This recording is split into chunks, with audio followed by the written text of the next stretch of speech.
Bago ang salo-salo ng mga pamilyang Pinoy mamayang hating gabi sa simbahan muna ang punta ng marami para sa Misa de Gallo o ang Christmas Eve Mass. Sa Manila Cathedral, maaga pa lang, marami na nagpupunta para mamasyal at magpasalamat sa may kapal. Live mula sa Maynila, nasa frontline balitang yan, si Gio Robles. At Gio, kumusta ang sitwasyon dyan?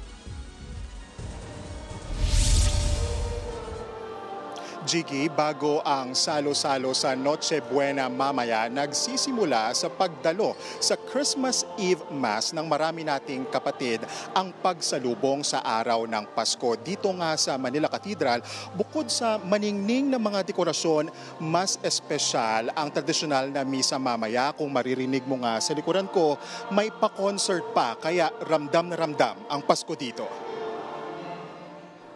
Hindi natinag ng ulan ang mga turistang dumayo sa Intramuros, Maynila kanina. Karamihan sa kanila piniling mamasyal ngayong bisperas ng Pasko. Gaya na lang ng pamilya Yurong na bumiyahe pa mula Mariveles, Bataan para daanan ang tanyag na Manila Cathedral. Nag-pray din kami na sana next year ulit maraming blessing na pumasok sa family namin. Isa kasi sa dinarayo sa simbahan ang Del Pilar Chapel kung saan naroon ang iba't ibang mga Belen na sumisimbolo sa kapanganakan ni Hesukristo. Ang Amerikano namang si Ken na mangha sa Pasko ng Pinas. Dito kasi siya magdidiwang ng Christmas kasama ang girlfriend niyang Pinay. Clearly in the Philippines, I think there's a little bit more passion. I just learned from my tour guide that you have 100 days of Christmas or you count down from 100. Natsyempohan naman namin ang mag-inang ito na nagbubukas ng regalo malapit sa simbahan. Tindera sa tapat ng Manila Cathedral ang single mother na si Arian. Pinag-ipunan pa raw niya ang regalo sa anak na magagamit nito sa kanyang pag-aaral. Kasi ito yung ano niya sa akin, request niya ngayong Pasko. Yung kapatid niya kasing isa, cellphone.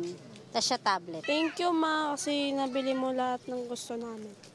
Aminado naman si Father Viel Bautista, ang Vice Rector ng Manila Cathedral, na hindi naging madali ang pinagdaanan ng mga Pilipino ngayong taon. Kaya maging paalala raw sana ang Paskong ito sa diwa ng pag-asa. Hopefully this season may at least empower more the gift of hope to each and every one of us. That Christ Himself is the Father's gift of hope to us.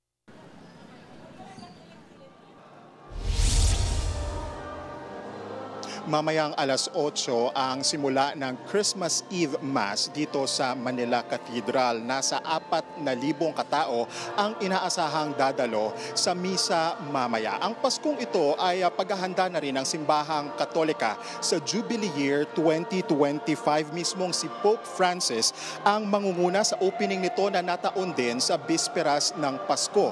Gaganapin yan sa St. Peter's Basilica alas 7 ng gabi, oras sa Vatican City. Balik sa iyo, Jiggy. Maraming salamat, Gio Robles. Mga kapatid, Jiggy Manikad po, iba na ang may alam at may pakialam sa panahon ngayon. Para sa konkreto, kumpleto at komprehensibong balitaan sa Frontline, mag-follow at mag-subscribe sa social media pages ng News 5.